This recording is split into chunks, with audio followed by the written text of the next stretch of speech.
The Simpsons was launched in 1989 and quickly became one of the biggest things on TV.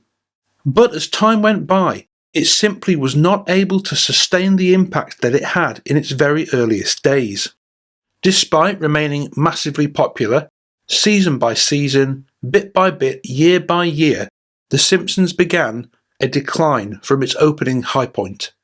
The website rating graph shows the steady decline this way. Season 1 had an average of 27.8 million viewers per episode. But by season 30, views had dropped to an average of 3.1 million per episode, meaning that since its launch, The Simpsons had lost almost 90% of its viewership. But then, a huge change was made at the highest level. In March 2019, The Simpsons was acquired by Disney. But now that it was under new management, there were concerns about what this would mean for the future of The Simpsons. In Vulture, Jen Chaney wrote, "The Simpsons is now a Disney property. You can only stream it on Disney+. This has been public knowledge for months, but my heart and head still cannot accept it. As a work of animation, the ethos behind The Simpsons is the complete opposite of what Disney traditionally represented." One of the more controversial episodes which came out after the Disney acquisition was episode 19 from season 32. It was scheduled to be broadcast on the 18th of April 2021 under the title Panic on the Streets of Springfield. And for those who don't know, that is a Simpsonified version of a famous song by the Smiths called Panic. Actor Benedict Cumberbatch would be voicing the main character for the episode, a British pop star called Quilloughby, who was the lyric writer and frontman for fictional English indie band the Snuffs, which you may notice when taken alongside the clearly Smiths-themed title of the episode, implies that Quilloughby is based on Morrissey, who was the lyric writer and frontman for English indie band The Smiths. And it seems that somebody told Morrissey in advance that The Simpsons were doing a character based on him. Because the day before the upcoming episode on April the 17th, 2021, Morrissey posted this on his Facebook page. There you see the character Quilloughby standing in front of the Springfield Lads Club, which is based on Morrissey in front of the Salford Lads Club. And there on the wall we see a Homer Simpson parody of the cover for the Smiths album The Queen is Dead. But it's just my personal opinion that Morrissey had no idea what was coming next, because if he had, I don't think he would have promoted that episode the day before.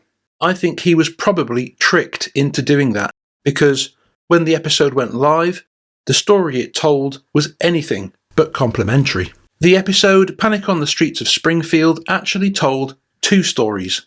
One was just some classic slapstick Simpsons about Homer trying to raise his testosterone by buying a monster truck and thereby causing just general chaos. And the Homer Simpson storyline genuinely is funny, but I think that's probably because it primarily exists to act as a counterbalance to the other, main, much darker story, in which Lisa Simpson discovers Spotify, or Slapify as it is in the episode, and after several hours of listening, she discovers the music of the Snuffs, based on the Smiths. She finds a song called Hamburger Homicide, which of course is based on Meat is Murder by the Smiths. And there's an excerpt of the song Hamburger Homicide in the episode, and that's a Morrissey takeoff by Brett McKenzie from Flight of the Conchords. Lisa is immediately in love and obsessed with the band. She walks into school, stands on a table in the cafeteria, and gives a speech about vegetarianism, only to discover she has just accidentally eaten bacon and the whole lunchroom starts laughing at her. She runs home in distress and finds herself all of a sudden hallucinating Quilloughby on her bed. And Quilloughby's behaviour is extremely strange. Lisa and her new imaginary friend go for a walk around Springfield, where Quilloughby describes Lisa's sleeping little sister Maggie as a bore, Springfield as dismal, Ned Flanders as a prat, two little girls eating ice cream as zeros, and he then breaks into a song called Everyone is Horrid Except Me and Possibly You, during which Lisa is all of a sudden transformed into an 80s British indie chick, wearing a faded army jacket with a Quilloughby badge. At school, now clearly under Quilloughby's influence, she calls her music teacher a sad little man whose best days never happened. causing him to run out in tears. Homer and Marge are called in by the principal because Lisa's behaviour under Quilloughby's influence has become wry, sardonic, and poetically world-weary.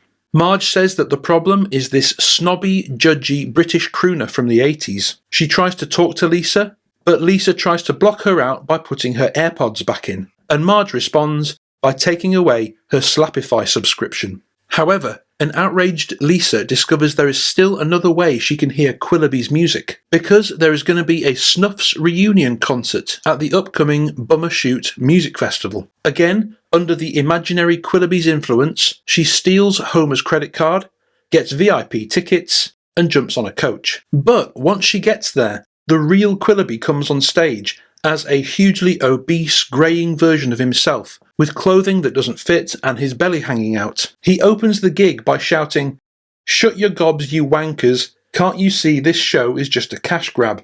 I'm only here because I lost my fortune suing people for saying things about me that were completely true." And the crowd start booing. Quilloughby then starts eating a meat-filled sandwich, and someone from the audience shouts, "But you're vegan," and he responds, "I was until I found out veganism was invented by foreigners, of whom there are far too many on this planet." The crowd gasp, and Quilloughby starts ranting and raging, shouting, "That's right, I hate the foreign coming to this country and taking our jobs, sleeping with our men." For those who don't know, I think that might have been a dig at Morrissey's sexuality. Lisa then cries out, "No, you've turned your back on veganism, and you're also a huge racist." Quilloughby then loads up a sausage cannon and starts blasting the crowd before announcing he's going to play a few songs from his new album, which is called Refugees, again, at which point the crowd riots. Lisa then tells her imaginary Quilloughby it's time for him to go, and she is rescued from the music festival by her parents. And so, that's the overview of the story, and it must have come as quite a shock to the Morrissey camp that they had had a hand in promoting it. The next day, on the 19th of April, Morrissey's manager posted a response. Surprising what a turn for the worst the writing for The Simpsons has taken in recent years. When a show stoops so low as to use harshly hateful tactics, like showing the Morrissey character with his belly hanging out of his shirt when he's never looked like that at any point in his career, it makes you wonder who the real, hurtful, racist group is here. In putting this video together and doing my research, I did actually check to see if there was any photographic evidence of Morrissey at any point performing when he was, really obesely overweight. I couldn't find any evidence anywhere, so it seems to me at least that that was just fabricated. The statement continued, "Even worse, calling the Morrissey character out for being racist without pointing out any specific instances offers nothing. It only serves to insult the artist. They should take that mirror and hold it up to themselves. Simpsons actor Hank Azaria's recent apology to the whole country of India for his role in upholding structural racism says it all." This is a reference to something that had gone live literally 1 week earlier that same month, discussing the Simpsons character Apu after widespread accusations of racism towards Indians. Literally 1 week previously, Hank Azaria, the white actor who had voiced Apu, had apologised for, and I quote, "racism, my participation in racism, or at least in a racist practice, or in structural racism as it relates to show business, or all of the above." So, for those who didn't know, that is what Morrissey's manager was pointing to, that literally 1 week earlier, the actor who had voiced Apu for The Simpsons appeared to have put his hands up and admitted that it was racist. The response from Morrissey's manager continued, "Unlike the character in The Simpsons Panic episode, Morrissey has never made a cash grab. He hasn't sued any people for their attacks, has never stopped performing great shows, and is still a serious vegan and strong supporter for animal rights." Now at this point we run up against something in the manager's statement that I don't think is entirely true. Morrissey has definitely, for example, attempted to sue the NME in the past, again over allegations of racism. But interestingly, in that case, the NME backed down, apologised to him, and released the following statement. The NME is pleased that it has buried the hatchet with Morrissey in respect of the libel case he brought against us in 2007. Morrissey sued over an article based on interviews with him, which he believed accused him of racism. After an ongoing dialogue with Morrissey and his representatives, NME today publishes a clarification in the magazine and online, which makes it clear we do not believe we ever called Morrissey a racist, and nor do we believe he is. We have said sorry to Morrissey for any misunderstanding that may have arisen. So, despite what the manager said there actually were some lawsuits flying around. So that bit wasn't true, but it was true, as far as I've been able to tell, that Morrissey had never at any point reneged on his vegetarianism. In fact, he'd gone a bit deeper and had now become vegan. And in fact, in the year before this episode was released, he'd gone so far as to describe vegans as superior beings. And next, after Morrissey's manager had responded, Morrissey himself responded with a post on his website, saying, "This is my first comment and hopefully my last on the Simpsons episode, which I know has enraged many people. The hatred shown towards me from the creators of The Simpsons is obviously a taunting lawsuit, but one that requires more funding than I could possibly muster in order to make a challenge. Neither do I have a determined business squad of legal practitioners ready to pounce. I think this is generally understood, and is the reason why I am so carelessly and noisily attacked. In a world obsessed with hate laws, there are none that protect me.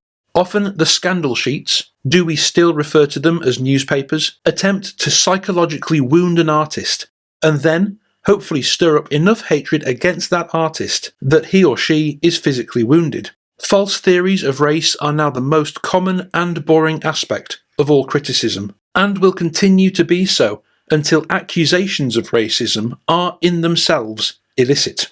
I have watched Smiths fans being attacked by the UK press on the grounds that Smiths fans are too backward to understand the person that I am. I have watched the modern Morrissey audience be ridiculed by the UK press, with the belief that they too couldn't possibly know who I am, and I have lost several high-profile friends because they could no longer live with the night and day harassment from British journalists who are suicidally anguished because they cannot urge the people around me to drum up telltale incidents of racism. Life is difficult and you must face it on your own, and even with the impossible to imagine legal artillery, everything can be repaired except the human heart."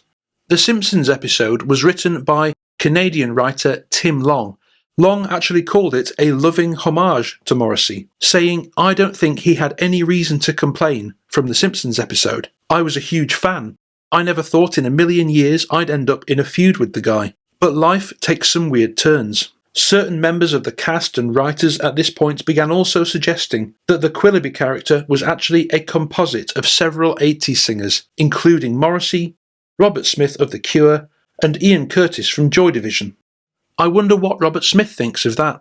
This explanation didn't convince many journalists, however, and What Culture listed this particular episode as number 3 on its list of Simpsons episodes that were probably written out of spite, saying, "In season 15, the Simpsons family travelled to the UK and encountered several British figures who made voice cameos.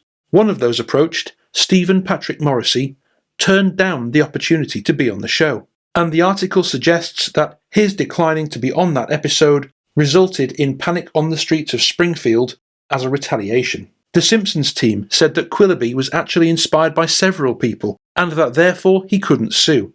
But it's plain to see exactly whom the episode is mocking." Interestingly, however, the journalistic response to the episode covered pretty much the whole spectrum. Some, like Ed Power of The Telegraph, suggested Morrissey was entirely to blame, deserved it, and brought it on himself.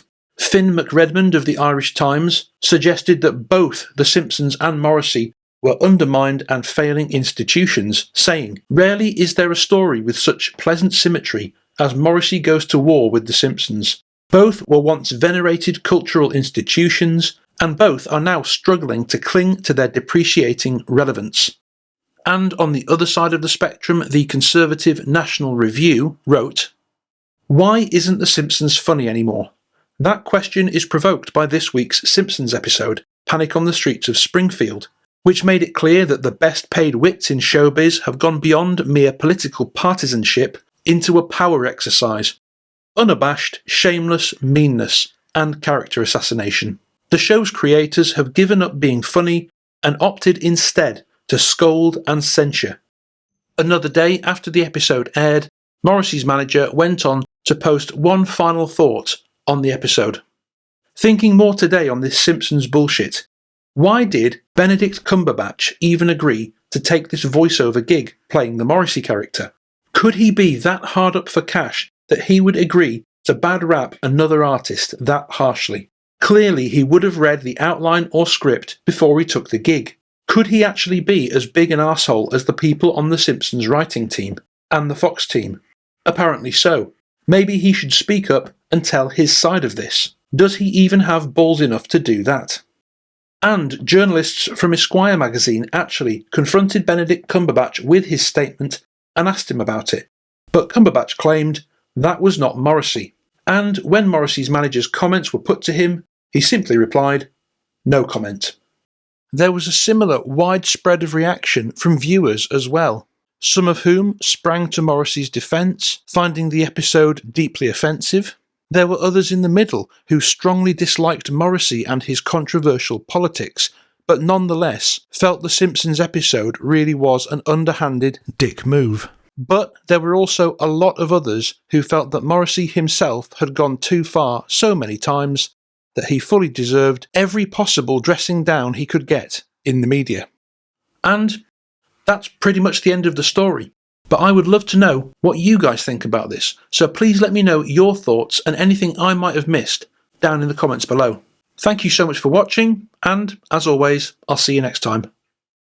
Coming next on my Patreon, there will be an exclusive full interview with Gaz Whelan from the Happy Mondays that will not be going on the main channel in its entirety. So if you're interested in seeing that, the link to my Patreon is in the description. A massive thank you as always to all my supporters on Patreon. If you'd like to know more, click the link in the description and hopefully I'll see you inside.